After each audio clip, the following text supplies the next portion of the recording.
یہ لوگوں کی ان نظروں کا مقابلہ کر رہا ہوتا ہے جو کہتے ہیں پتر تیرا تو بہت چنگا آئی سیاح آئی عقل مند کہ کالج بھیجیا بہترین پڑھ ونیا ایڈی زیادہ دی تنخواہ ہو گیا ہاں کتنی تنخواہ ہوگی کتنا کمائے گا کتنا پیسہ اکٹھا کر لے گا لیکن یاد رکھنا آخر موت ہے کرتے ہیں لوگ مال جمع کس کے لیے یہاں سلتا ہے آدمی کا کفن جیب کے بغیر دکھاؤ مجھے دنیا میں کسی کا کفن بنا ہو اور اس میں پاکٹ موجود ہو اس میں جیب موجود ہو اس میں بٹوا موجود ہو اس کے اندر اس کا اے ٹی ایم اس کے ساتھ جائے یا اس کی چیک بک اس کے ساتھ جائے یا اس کے اکاؤنٹ کا معاملہ اس کے ساتھ جائے خالی ہاتھ جا رہا ہوتا ہے کیا پیسہ کمایا ہاں اگر کمایا تو پھر دین پہ لگے اللہ نے پیسہ دیا تو دین پہ لگے اللہ نے مال دیا تو دین پہ لگے اولاد دیا تو دین پہ لگے جوانی اور صلاحیت دیا تو دین پہ لگے سنیں اس طرح کی چیزوں کا معاملہ حافظ قرآن کا والد کر رہا ہوتا ہے سامنا کہ تو اپنے پتر کو انتے کیوں بھیجے پھر یہ اس طرح لوگوں کے پیسوں کی وجہ سے دین چھڑوانے کی بات آتی ہے نہیں میں اللہ کی قسم کھا کے کہتا ہوں میں نے دینی دنیاوی دونوں تعلیمیں پڑھی ہیں میں یونیورسٹی تک کا ٹاپر ہوں آسانی کے ساتھ بہترین گریڈ کے اوپر میری جاب لگ سکتی تھی پر مجھے والد صاحب کی نصیحت اور وصیت آج بھی آ گئی آج میرے ابا قبر کی پاداش میں ہے مجھے اپنے باپ سے ملنے قبرستان جانا ہوتا ہے مجھے اپنی ماں سے ملنے قبر پہ جانا ہوتا ہے لیکن مجھے ان کی نصیحت یاد ہے کہ بیٹا ہم نے تمہیں قرآن اس لیے نہیں پڑھایا کہ تم دنیا کمانے لگ جاؤ قرآن اس لیے پڑھایا ہے کہ ایک چراغ ہو تم سے چراغ اور بھی جلے مجھے آج بھی آپ یقین مانیں جب میری اس وقت گریجویشن کمپلیٹ ہوئی تھی ایک امتیازی درجے میں تو پاکستان سے باہر ایک عرب ملک ہے اس کا پیسہ دنیا کے بڑے ٹاپر پیسوں پر ہے وہاں سے میرے محلے کے کچھ ساتھی آئے تھے میرے فیملی ممبر سے مجھے گھیرنے گورنے کے لیے کہ جسے لے جائیں وہاں اس زمانے کی بات کروں آج سے 15 20 25 سال 25 نہیں تو کم از کم 21 سال 20 سال کے لگ بھگ پرانی کجی سے لے جائیں 2.5 لاکھ 1.5 لاکھ کے مطابق اس کی تنخواہ return ticket free medical free رہائش فری فلاں فری یہ سارے پیسوں کے معاملات مجھے خاندان کے لوگ کہتے رشتہ دار کہتے ادھر ادھر کہتے لگا من او خدا دا بندہ آئے رزق کو لت نہیں مری دی بھوکا مر سے پوچھیا ہی کوئی نہیں یہ میں مسجد میں بیٹھا ہوں آج بھی وقت ہے وہ بھی وقت میرا ایک ہی جواب ہوتا تھا میں نے قرآن پڑھا اور اپنے ماں باپ سے یہ طے کیا تھا کہ میں نے گلی گلی قرآن سنانا میں نے ہر چوک اور چوراہے پہ قرآن سنانا ہے میں نے دین کی بات سنانی ہے جب میں نے دورہ حدیث کیا تھا شاید میری داڑھی کا ایک بال بھی نہ ہو میں اس زمانے کی بات کر میں نہیں جانتا سارے مجھے کہتے اللہ کے رزق کو جو پاؤں مارتا ہے بھوکا مرتا ہے اور میں دل میں سوچتا کہ میرے رزق کو تو پاؤں نہیں مارا میں تو رزاق کی بات مان رہا ہوں یہ طے تھا آج وہ لوگ آئے نا میرے محلے میں یقین مانے یوں موبائلیں اٹھا کے کہیں گے مفتی صاحب ایک سیلفی دے دیں ہم وہاں کہیں گے ہم مفتی عبدالواحد کی پڑوسی ہیں یہ زمانہ ہے اور میں انہیں کہتا ہوں کہ میں نے دین کی وجہ سے آپ کی اس آفر کو چھوڑا تھا میں نے تو تمہیں نہیں کہا کہ دنیا میں کہوں گا میں فلاں دنیا کے پہلے نمبر کے رہنے والے کویت کے پیسے کو چھوڑا آج میں اس پیسے کی وجہ سے بھائی ان کے ساتھ سیلفی لے رہا ہوں لعنت بھیجتا ہوں دنیا کے معاملات پر ہمیں دین چاہیے تھا دین چاہیے وجہ یہ عزت رب نے دین کی وجہ سے دی خالصتاً دین کی وجہ سے دی ہے تو میرے دوستوں اپنی اولاد کو دین پہ لگاؤ میں آج جمعے کے بعد ایک جگہ گفتگو کی میرے ایک شاگرد تھے شاگرد ہیں بلکہ اللہ ان کو سلامت رکھے عمران حقانی ان کا پچھلے ہفتے وہ دورہ حدیث مکمل ہوا دارالعلوم حقانیہ سے نوجوان بچہ ہے بس ابھی اس کی داڑھی آئی ہے وہ اس وقت میرے پاس آیا مجھ سے بیعت غالباً جس زمانے میں شاید اس نے اولا پڑھا ہوں آج اس کی دستار بندی تھی صحیح بخاری کے ختم کے بعد میں وہاں گیا تو میں نے انہیں کہا کہ اصل شاباشی تو اس کے ابا کی ہے اصل مبارک تو اس کے والد کی ہے میں نے کہا وہ ڈٹ کے آیا کہ بچے کو عالم بناؤ بچے کا تو ہے ہی لیکن اصل تو وہ ہے اور پھر میں نے کہا کہ لوگوں رزق اللہ فرماتے میں دے رہا ہوں تو میرا رزق میرے راستے پہ لگاؤ سب سے بڑا رزق اولاد ہے اور اولاد میں بہتر رزق بیٹا ہے جس کو نعمت کہا گیا ہے اللہ کے بندے نے اپنی اس اعلیٰ نعمت کو بھی اللہ کی گلی پہ لگا اللہ کے راستے میں لگا. اس سے بڑی بات میں نے کہا اور کیا مانگا. پھر میں نے انہیں سنایا. میں نے کہا ماں باپ کی دی ہوئی تعلیم بچے کو یاد ہوتی ہے. میں نے کہا مجھے آج بھی یاد ہے. میرے والد صاحب جس جگہ مجھے یوں ہاتھ پکڑ کے نا گلیوں میں جس مسجد میں نماز کا وقت ہو جاتا وہاں ٹھہر جاتے کہ نماز یہی پڑھیں گے. اس زمانے کی بات کروں جب مجھے پتہ ہی نہیں ہوتا تھا کہ ظہر کتنی رکعت ہوتی ہے اور عصر کتنی ہے. بچپنا تھا. میرے ابا جان وہاں مجھے ایک کونے میں بٹھا دیتے اگر کیونکہ میرے اوپر تو نماز فرض ہی نہیں ہے. ساتھ نماز پڑھتے اور میں دیکھتا رہتا اچھا یہ نماز ایسی. مجھے آج سمجھ آتا ہے کہ وہ مجھے اس لیے مسجد لے جاتے تھے تاکہ اسے پتہ چلے کہ بچپنے میں یوں بیٹھا جاتا ہے اور بڑے ہوں گے تو نماز پڑھیں گے. یوں بتائیں گے. اگر بچہ اس عمر میں ہو کہ وہ مسجد میں آ کر پیشاب پخانہ نہیں کرے گا, سمجھے گا کہ عبادت ہو رہی ہے, وہ کسی کی عبادت کو خراب نہیں کرے گا, تو ماں باپ کو چاہیے وہ اس بچے کو مسجد ضرور لائے تاکہ اسے پتہ چلے بڑا ہو جاؤں گا تو ابو کی طرح نماز پڑھوں گا. یہ ترغیب ہے. ہمیں بھی تو ہمارے ابا لائے تھے نا, آپ اور ہم سب بیٹھے ہیں. تو میں نے کہا اللہ کے بندو اپنی اولاد تمہیں خدا نے دی اسے دین پہ لگاؤ. آپ پیسہ کمانے کی مشین بناتے ہیں اپنی اولاد کو, اور لوگ پیسہ کما کے وہ اللہ رسول کے حق کو چھوڑ کے جو پیسہ کماتے ہیں. آؤ ذرا میں ان کی بات بھی سنا دوں. پہلے میں نے قرآن والوں کی بات سنائی ہے نا, اب ذرا دوسری سائڈ سنانے لگا ہوں. مشہور ترین سورت ہمزہ اٹھائیے. اللہ تعالیٰ کیا کہتے ہیں؟ پیسہ کمانا, پیسہ گننا, شمار کرنا, کاؤنٹنگ کرنا, جتنا ڈیبٹ ہے اتنا کریڈٹ ہے, یوں کرنا, اور رب کے معاملات کو نہ دیکھنا. فرمایا اس کے لیے کیا ہے؟ یہ میں قرآن کریم پڑھنے لگا. اللہ فرماتے الذی جمع مالا وعددہ یحسب ان مالہ اخلدہ کلا لینبذن فی الحطمہ وما ادراک ما الحطمہ نار اللہ الموقدہ التی تطلع علی الافئدہ. آپ جائیے علماء کے پاس تھوڑی تفسیر پوچھ لیجئے, ترجمہ پوچھ لیجئے, ایکسپلینیشن وضاحت دیکھ لیجئے کہ اللہ ہمیں کیا فرما رہے ہیں, رب کریم ہمیں کیا بتا رہے ہیں, رسول کریم پر رب کریم نے قرآن کریم میں ہمیں کیا بتایا ہے, اللہ ہمیں کیا بتا رہے ہیں. میں سمجھانے لگا ہوں. قرآن کہتے ہیں الذی, مثال اس شخص کی, جمع مالا, جس نے پیسہ کمایا, جمع کیا. کتنا جمع کیا؟ اتنا پیسہ جمع کیا.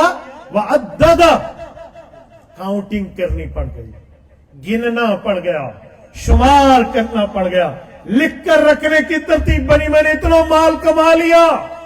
فرمایا یوں مال کمایا, اور اب کیا ہوا؟ یحسب, اللہ مالدار کے کنسپٹ کو بیان کر رہے ہیں, مالدار کی ذہنیت بتا رہے ہیں. فرمایا یحسب, اس کا خیال یہ ہے, اس کا گمان یہ ہے, اس کا مائنڈ سیٹ یہ ہے, ان مالہ اخلدہ, یہ پیسہ ہمارا پاس فار ایور, ہمیشہ رہے گا, کبھی میرے پاس ختم نہیں ہوگا. میں پیسے سے کیا کر لوں گا, پیسے کا غرہ, دولت کا تکبر آ جائے گا, اللہ محفوظ رکھے. فرمایا اس میں یہ آ جائے گا اور کہے گا ہمیشہ رہے گا اخلدہ, ہمیشہ. تو رب نے ایک ہی جملہ بولا, فرمایا کلا, ہرگز نہیں ہو سکتا. فرمایا رب کے حق کو بھول کے صرف تم پیسے کی بات کرتے ہو, کلا, ہرگز نہیں ہو سکتا. اللہ پھر کیا ہوگا؟ فرمایا لینبذن فی الحطم. اعلام تاکید کی ہے کہ علماء جانتے ہیں کیا مطلب. ڈنڈے کے زور پہ اسٹکلی کام ہو تو اسے لام تاکید کہتے ہیں. فرمایا لینبذن فی الحطم, ایک وقت آئے گا اسے حطمہ کے اندر ڈالا جائے گا. اب یہ حطمہ لفظ ہے, عرب ہے, حضور بھی, صحابہ بھی, مخاطب قرآن بھی, تو حطمہ کا معنی تو آ گیا, لیکن اللہ نے خود اپنے الفاظ میں اس کی تشریح کی. فرمایا وما ادراک ما الحطمہ, آپ کیا جان رہے ہیں کہ حطمہ کیا ہے؟ آؤ تمہیں رب بتا رہا ہے. فرمایا نار اللہ الموقدہ, وہ آگ ہے اللہ کی جلائی ہوئی. یہاں اگر اتنا جملہ آتا نارن, بات پوری ہو جاتی, کمپلیٹلی سینٹینس, جملہ مکمل ہو جاتا, نار آ گیا. لیکن یہاں لفظ ہے نار اللہ, اسے کہتے ہیں پوزیسو سینٹینس, مضاف مضاف الیہ, پھر یہ مل کے اس کے بعد الموقدہ, اس کی صفت کی خبر کے طور پہ بیان کیا جا رہا ہے. فرمایا نار اللہ الموقدہ, وہ ایسی آگ ہے جس کو اللہ نے جلایا ہے, اللہ نے سلگایا ہے. اب آپ مجھے بتائیں جس کو خالق کے کائنات سلگائی ہوئی آگ کہتے ہیں، جلائی ہوئی آگ کہتے ہیں، وہ کتنی جلانے والی ہوگی؟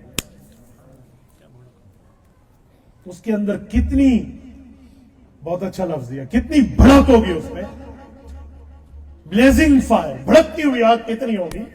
کیا سمجھا جائے؟ فرمایا اس آگ میں ڈالا جائے گا۔ اچھا وہ آگ کیا کرے گی؟ جسم جلائے گی، جسم کی کھال بال جل جائیں گے۔ فرمایا کیا سمجھتے ہو؟ التی تطلع علی الافئدہ، دل کے اندر ابھرنے والے خیالات، اٹھنے والے جذبات، جو صرف اللہ کے مخالف کے لیے اٹھے، اللہ کے لیے نہیں اٹھے، اللہ کے حق کو کھانے کے لیے اٹھے، رب کے قرآن، اسلام، دین، شریعت، ایمان، ایقان، احسان کے لیے نہیں اٹھے۔ فرمایا اس دل نے بھی تو گناہ کیا ہے نا۔ التی تطلع علی الافئدہ، وہ جو آگ ہوگی صرف جسم کے بال کھال تک نہیں ہے، اندر کے دل کو بھی جلا کے بھسم کر دے گی۔ اگلا لفظ ہے، فرمایا اچھا اگر کوئی کہے کہ وہ آگ کس شکل میں ہوگی تو رب نے اس کی شکل میں بیان کر دی۔ فرمایا انہا علیہم مؤصدہ، وہ آگ ان پر بند کر دی جائے گی۔ کوئی کہے میں تو بڑا 30، 31، 32 مار خان ہوں، میں تو دوڑ لگا جاؤں گا، جمپ لگاؤں گا، بھاگ جاؤں گا۔ فرمایا سن فی عمد ممددہ، پائپ کے اندر ڈال کے دونوں سائیڈوں کو بند کر دیا جائے گا، کہاں جاؤ؟ خدا کی قسم یہ وہ الفاظ ہیں، اس کے لیے دل گردہ چاہیے۔ مجھے پتا ہے میں نے کتنا اردو کے آسان الفاظ میں ڈھال کے آپ کو قرآن کا مطلب بیان کرنے کی کوشش کی کہ فی عمد ممددہ میں ہمیں کیا بتائیں؟ پائپ لائن میں ہو جاؤ گے تو کیا پائپ لائن کا پانی وہاں سے نکل سکتا ہے؟ میرے دوستو، میں اسی لیے کہتا ہوں یہ سلام ان کے ماں باپ کو ہے جن نے اپنا رزق یہاں لگایا۔ اور سنیں، قرآن پاک کی مخالفت مکہ کے مشرکین نے کتنی کی تھی؟ آپ مجھے بتائیں، توحید اور شریعت کی مخالفت، رسالت کی مخالفت ان نے کتنی کی تھی؟ اور حضور کے دل پر کیا گزری ہوگی؟ پیغمبر نے کبھی اپنا ذاتی انتقام نہیں لیا۔ الخصائص میں من تقم لنفسہ فی حیاتی، حضور نے کبھی اپنا ذاتی معاملے کے انتقام کی بات نہیں فرمائی۔ لیکن جہاں دین کی بات آئی، آؤ میں صحیح بخاری پڑھنے لگا ہوں، جلد 2 کتاب المغازی، باب قلیب بدر۔ میں اسپیشل بدر میں اس کنویں کو دیکھنے گیا ہوں کہ رسول اللہ نے یہاں بات کیسے فرمائی ہو۔ اللہ تعالیٰ آپ کو مدینہ طیبہ لے جائے، اللہ آپ کی برکت سے ہمیں بھی لے جائے۔ بدر جائیے، مدینہ طیبہ سے 140 کلومیٹر کی اس پر ہے، فاصلے پر ہے۔ اس میں وہ کنواں جس میں 24 کفار کے سرداروں کو ڈالا گیا تھا، صنادید قریش، بخاری کا لفظ ہے، صنادید 24 کو اندر ڈالا گیا مرنے کے بعد، جن میں ابو جہل ہے، عتبہ ہے، ربیعہ ہے، شیبہ اینڈ کمپنی جتنے ہیں یہ مر گئے۔ معاذ اور معوذ نے انہیں فی النار کیا، عبداللہ ابن مسعود نے گردن کاٹی ہے ابو جہل کی، مر گیا۔ رسول اللہ نے صلی اللہ علیہ وسلم نے فرمایا میری امت کا فرعون ہے، اوکے۔ اللہ کے رسول صلی اللہ علیہ وسلم نے یہاں فرمایا مجھے لے جاؤ، جہاں مرے پڑے ہیں وہاں لے جاؤ۔ اندازہ لگاؤ ذرا پیغمبر کو شریعت کی مخالفت پہ دکھ کتنا ہے۔ فرمایا مجھے لے جاؤ، اس جگہ لے جاؤ جہاں یہ مرے پڑے ہیں۔ لے گئے صاحب، حضور وہاں پہنچے اور یہ مرے ہوئے نیچے ان کی لاشیں پڑی ہوئی ہیں۔ لہؤلاء نتنا، حدیث میں لفظ ہے کہ یہ بدبودار جسم پڑے ہوئے ہیں۔ نتنا، نتن کی جمع ہے، بدبودار لاشیں پڑی ہیں۔ پیغمبر کریم اوپر آئے ہیں اور کیا لفظ فرمایا؟ هل وجدتم ما وعد ربكم حقا؟ کیا نہیں ہے یہ حدیث پاک ہے؟ کتنا دکھ ہوگا پیغمبر کے دل میں۔ فرمایا هل وجدتم ما وعد ربكم حقا؟ اوے فلاں، اوے فلاں، اوے فلاں، یاد ہے تم مکہ مکرمہ میں میرا راستہ روکتے تھے؟ تم نے مجھے اس شہر سے نکالنے کی کوشش کی جس پر میرا بچپنا گزرا، جو میری اماں اور ابا کا شہر تھا، اس شہر سے تم نے مجھے نکالا صرف توحید کے لیے، دین کے لیے، شریعت کے لیے، اسلام، ایمان، ایقان کے لیے۔ تمہارا ہمارا کوئی ذاتی پیسوں کا مسئلہ نہیں تھا، اور وجہ یہ تھی میں کہتا تھا اللہ حق ہے، تم کہتے تھے بت حق ہے، میں معبود حق کی بات کرتا،